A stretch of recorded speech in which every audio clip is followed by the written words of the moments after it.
For years, I paid my son-in-law to take care of the family. I never called it support. I called it a promise to my daughter, a promise that her child would never go without. Whatever he asked for, I said yes. Tuition, rent, therapy, unexpected expenses. Every time he said, "The family needs it," I transferred the money. I turned myself into a breathing wallet, all because I was afraid my grandchild might suffer. Until last night, my grandchild tugged at my sleeve, eyes darting toward the basement stairs, then whispered something that made my blood run cold. "Grandpa, Dad is hiding something in the basement. He told me never to go down there." I forced a smile. "There's nothing down there, sweetheart." But the child shook their head, voice trembling. "I hear noises, like something heavy being dragged. Sometimes Dad stays down there for an hour, and he locks the door. From the outside. From the outside. That's not storage. That's control." I looked at my grandchild and asked quietly, "Did you see anything?" They pressed their lips together, then said, "I saw him carry boxes down. I saw a black safe." And he told me. In that moment, I understood. This was no longer about money. A man only locks a basement when he's afraid of what's inside being seen. And when he teaches a child to lie, that secret has value. I knelt down and said firmly, "Listen to me. You don't go down there. You act normal. I'll handle this." And right then, one thought hit me. If whatever is down there is important enough to be locked away, then I've been paying for years to keep it safe. After my daughter died, my son-in-law Evan showed up at my door looking exactly like a victim, tired, broken, every word wrapped in grief, and always ending with, "For the child. Dad, I'll raise him. I swear. I just need your help to get through this." I said yes, because I looked at my grandchild, a kid who had just lost his mother, and I couldn't turn my back. So I set a rule. A fixed monthly payment. Stability, I told myself. Evan agreed instantly, nodded like he was grateful. Then he said the one line that made me soften. "I'm not asking for me. I'm asking for the child." He was very good at that, turning everything into "for the child." And then he got used to it. Help became expectation. Expectation became entitlement. Every time I asked for receipts, he gave me the same answer. "Don't you trust me?" Slowly. Evan always had a reason. "He's finally stabilizing. If you come around, he'll start missing his mom again. You asking too much is stressing him out." And I stayed quiet, because I was afraid of hurting the child. But when you stay quiet long enough, you don't realize what you've handed over. I didn't just give Evan money. I gave him something far more dangerous. Control. He started teaching my grandchild how to speak properly, teaching him not to talk about things at home, teaching him that grandpa asking questions was being difficult. And then the basement became off limits. That's when everything started clicking. Every time Evan asked for extra expenses, he'd act exhausted, distracted, then disappear downstairs. I used to think he was fixing something, cleaning, dealing with pipes. Not anymore. Now I understand. Some men aren't afraid of being broke. They're afraid of being watched. And the basement? That's where he keeps the one thing he doesn't want anyone to see, especially the man who's been paying for it all. The next morning, I took my grandchild out for breakfast. I didn't interrogate. I kept it light. "Tell me something. What does your dad do with the basement?" The child glanced around, then whispered, "He only goes down there when I'm asleep. He carries boxes. Some say documents. Some say electronics." And I saw a suitcase. A suitcase. You don't need to see more than that to understand. He's preparing to move something. I asked, "Has he ever let you go down there?" A shake of the head. "No." He said it's dangerous. He locks the door. And one time I tried to open it. There was a new lock. A new lock. Not for safety, for secrecy. The child continued, I hear him on the phone down there. He says things like, "I'll move it soon. Don't worry. The old man is still paying." I swallowed hard. The old man is still paying. That's not how a father talks about providing for his family. That's how a man talks when he's running something. I asked one more question, keeping my voice steady.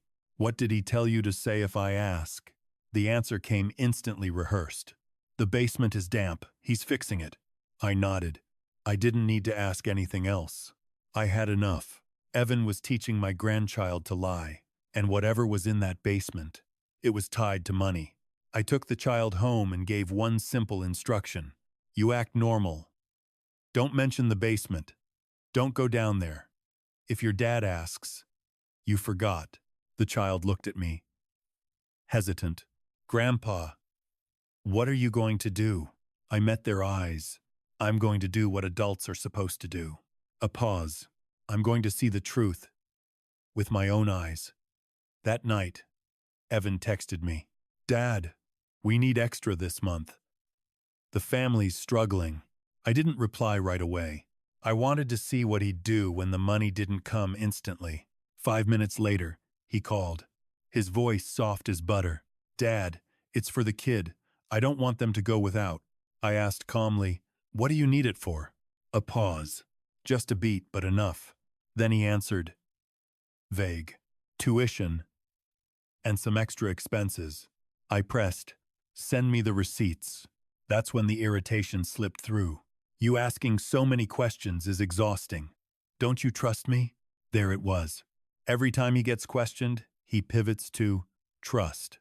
But honest people don't fear receipts. Only liars fear paper. I nodded into the phone, playing along. "All right, I understand." I hung up. A message came in from my grandchild, short, simple. Dad went down to the basement again. I looked at the clock. He had just asked for money, and now he was in the basement. Not a coincidence. A pattern. I started connecting the dots. Every time he asked for more, he'd act tired, overwhelmed, refuse visits, then disappear downstairs like a rat slipping back into its hole. The basement wasn't storage. It was where he kept his real life. And that life didn't match the story of a struggling family. I pulled up my bank statements, went back through every extra expense. That's when I saw it. Transfers going out to names I didn't recognize. Companies that sounded like contractors, storage services, shipping. I sat there, very still. Then the conclusion locked into place. If he's moving things, storing documents, adding locks, he's preparing to run. And the money I've been sending, that's his fuel. I called Dana, my lawyer. I didn't sugarcoat it. My son-in-law is hiding something in the basement. He locks it, carries boxes labeled documents. There's a safe, and he's teaching my grandchild to lie. Dana didn't ask a dozen questions. She asked one, "Are you planning to go down there yourself?" I went quiet. Truth is, I wanted to. I wanted to break the lock, throw the door open, drag everything into the light. But Dana was right. If you go down there without permission and take anything, he can turn you into the intruder. And if there are financial records, they need to be handled properly to hold up in court. I clenched my jaw. Then what do I do? Dana laid it out clean and precise. First, protect the child. Do not let them get pulled into this. Second, create a legitimate reason to be in the house. Visit. Bring something. Offer to fix something. It has to feel natural. Third, observe and document. The locks, side entrances, cameras, boxes, labels, everything. And if you see clear signs of hidden assets or documents, then we go the proper route. Warrants, records, paper trail. I asked, what if he realizes I'm suspicious? Dana didn't hesitate. He'll clear everything out. A beat. So you act the same. The kind, trusting grandfather. No suspicion. Keep supporting just enough to make him comfortable. Let him believe he's still in control. I looked at my phone, at the bank statements, at the message from my grandchild. Dad went down to the basement again. That's when it settled in. This wasn't the moment to be a hero. This was the moment to be patient. Because a hot head only makes a guilty man run faster. Dana and I agreed on a plan simple but effective. I would go to Evan's house under a normal pretense, dropping something off for my grandchild. But timing mattered. My grandchild would confirm beforehand. Was Evan in the basement? Was the door locked? If Evan was home, I'd keep it casual. I think I smell dampness. Let me check the basement pipes, don't want it affecting the kid's health. If he refused, that was a signal. If he agreed, I wouldn't need much. Just a look. A separate locked room. A safe. Boxes labeled documents. That would be enough. Rick, the investigator, would stay outside in the car. No interference. Just observation. Time. License plates. Who comes and goes. And most importantly, whether Evan rushes to the basement the moment I arrive. Dana added one more rule. You don't touch anything. You only look and remember. If you see anything tied to your daughter's assets or documents, you call me immediately. That night, I texted Evan. I'll stop by tomorrow. Bringing a few things for the kid. I'll continue the support this month, as usual. See, he replied fast. Yes, Dad. Thank you. He took the bait. The word support made him comfortable. My grandchild texted me a little later. Dad locked the basement. I hear him moving boxes. I read it and said to myself, tomorrow, I'm not going there to argue. I'm going there to confirm one thing. What exactly is down there that I've been paying for him to hide? I went to Evan's house on Saturday afternoon. I brought a small bag for my grandchild books, some snacks, a perfect excuse. Just a normal grandfather. Evan opened the door, wearing a polite smile. But the moment he saw me, his eyes flickered, just for a split second. The kind of reaction you only get when someone wasn't expecting to be checked. What brings you here, Dad? I lifted the bag, brought some things for the kid. Also heard the basement's damp, thought I'd take a look. Don't want mold affecting his health. Clued. Clued. Clued. Clued on another. Clued on another. Clued on another. Clued on another. Clued on another. Clued on another. I only said mold. And his face changed. He forced a smile. Yeah. The basement's been a little damp. But you don't need to go down there. It's dangerous. Dangerous? His own basement? Too dangerous for a grandfather? I didn't argue. I just nodded. All right. I'll just take a look at the door. Check the lock. And that's when he did what guilty men always do. He blocked. Not directly, just a subtle shift of his body. Enough to cut off my view of the basement door. From the living room, my grandchild was watching. Eyes tense. Saying nothing. But that look told me everything. This was it. I took one step closer to the basement stairs. Evan spoke quickly. Dad, trust me. It's a mess down there. I'm still cleaning it up. I looked him straight in the eye. I'm not going all the way down. Just checking for leaks. He swallowed. I saw the sweat forming at his temple. Not the sweat of someone fixing a house. The sweat of someone afraid of being exposed. And then I saw it. The basement door. 2 locks. One old. One new. The new one clean. Shiny. Recently installed. I turned to Evan and said, calmly, but sharp enough to cut. Poor houses don't need locks like that. A beat. Only houses that are hiding something valuable do. Evan let out a dry laugh. But he had no answer. Evan tried to steer me away. Dad, come sit. Have some water. Let me handle it. I didn't go down. I just looked toward the stairs. And the smell coming up from there. It wasn't damp. It was paper. Plastic. That sharp scent of things freshly packed. I leaned slightly. Just enough to see through the gap. 3 cardboard boxes, stacked neatly near the bottom of the stairs, sealed tight with tape. On one of them, handwritten, "Documents do not touch." Next to it, a small black safe. And a suitcase, standing upright against the wall. I stood there for a few seconds, not because I was afraid, because I understood. This wasn't storage. This was a holding point, a staging area. Evan moved quickly, like he was trying to close the lid on the truth. Dad, don't look. It's dusty down there. I looked him straight in the eye. Dust doesn't make you shake. He froze. Then he switched tactics. Dad, you asking all these questions, it's a lot. I already lost my wife, and now you. I cut him off. My voice flat. Don't use my daughter to hide your locks. My grandchild was standing behind us, eyes wide. I turned, softened my tone just enough. Go upstairs, kiddo. Check out the books I brought you.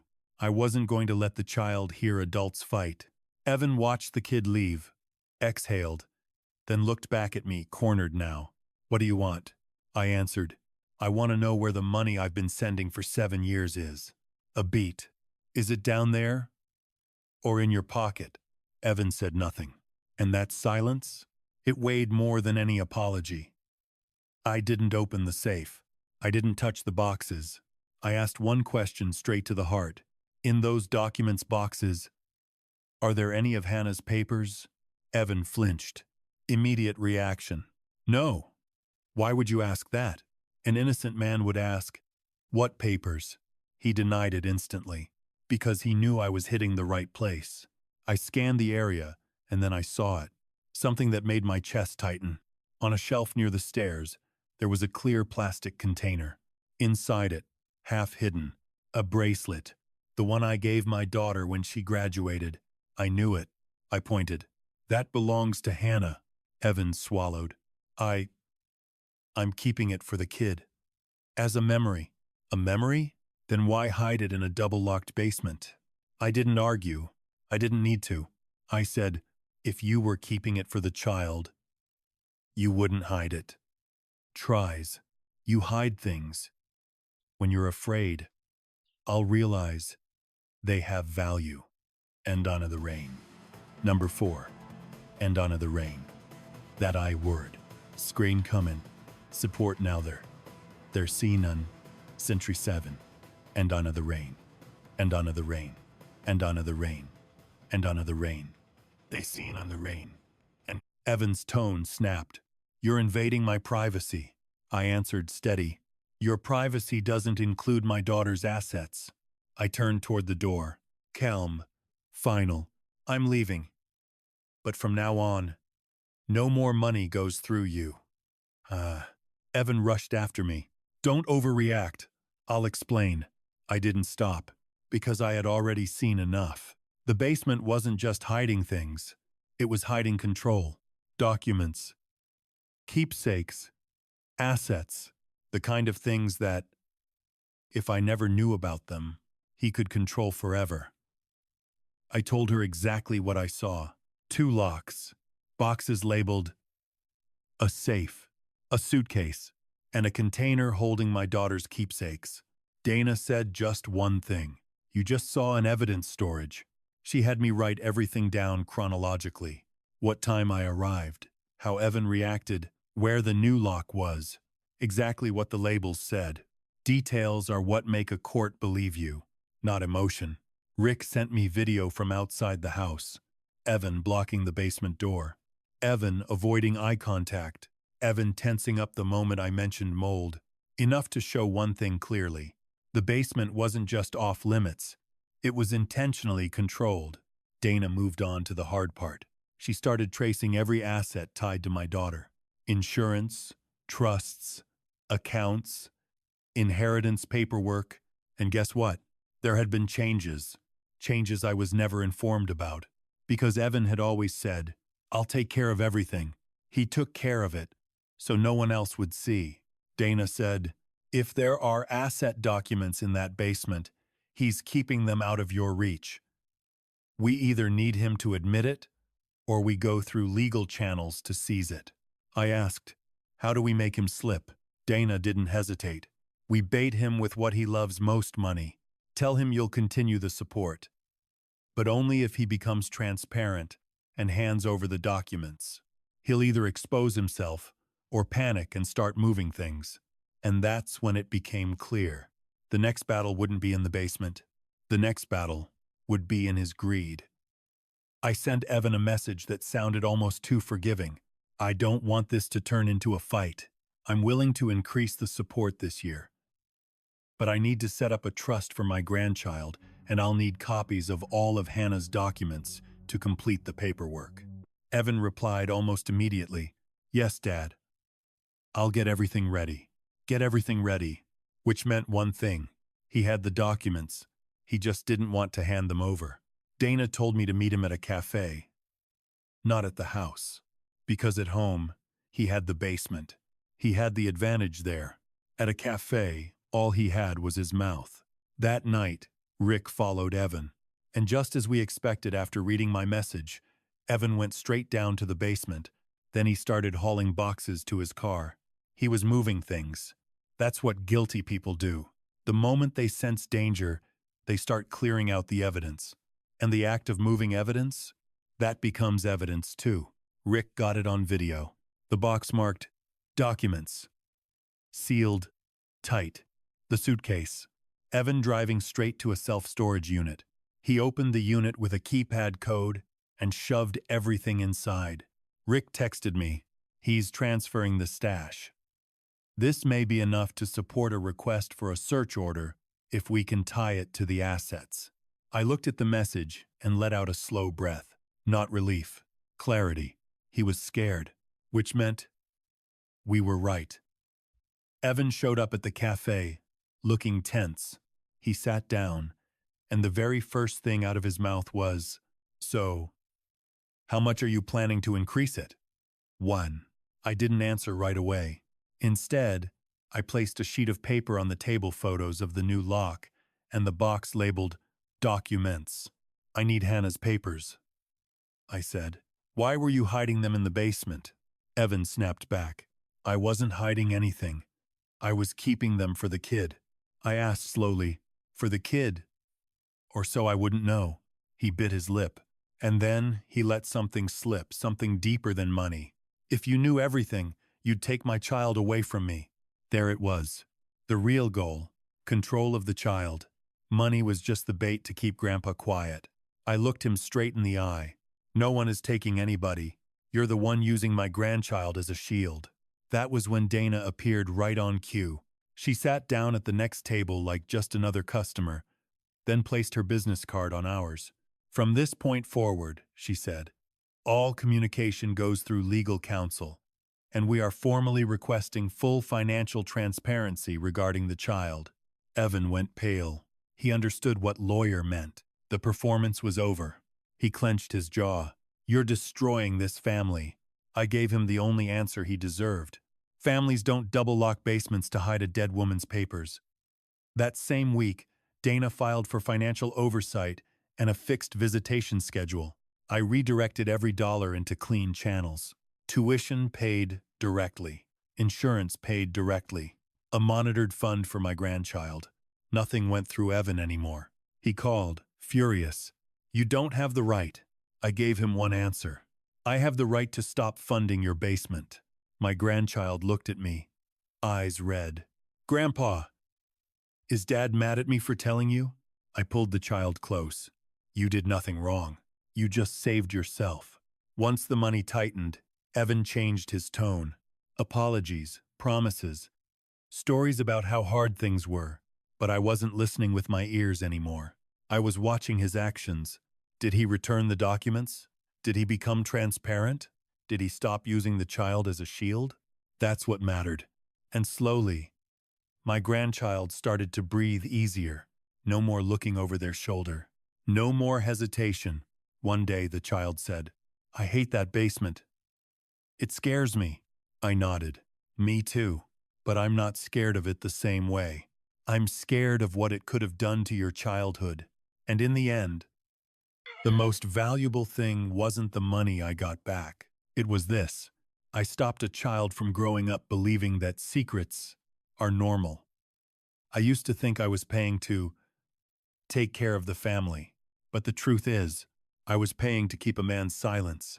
A man who had a locked-off world beneath his own house. The basement wasn't storage. It was where the truth lived: documents, assets, keepsakes, and control. And when a man locks the truth away, it means he's living off a lie. The most painful part wasn't the money I lost. It was this: my grandchild was being taught to fear a door inside their own home. And worse, to believe that telling the truth would only cause trouble. So let me ask you, what would you do? Would you break that door open immediately, just to know the truth, even if it ruins the evidence? Or would you swallow your anger, play it smart, set the trap, and make sure you win, even if it costs you a few more sleepless nights? And one last question: if you discover a hidden, physical secret inside a family home, something that could affect a child, do you keep the peace? Or do you make the one hiding it uncomfortable? To protect the child? I chose the child.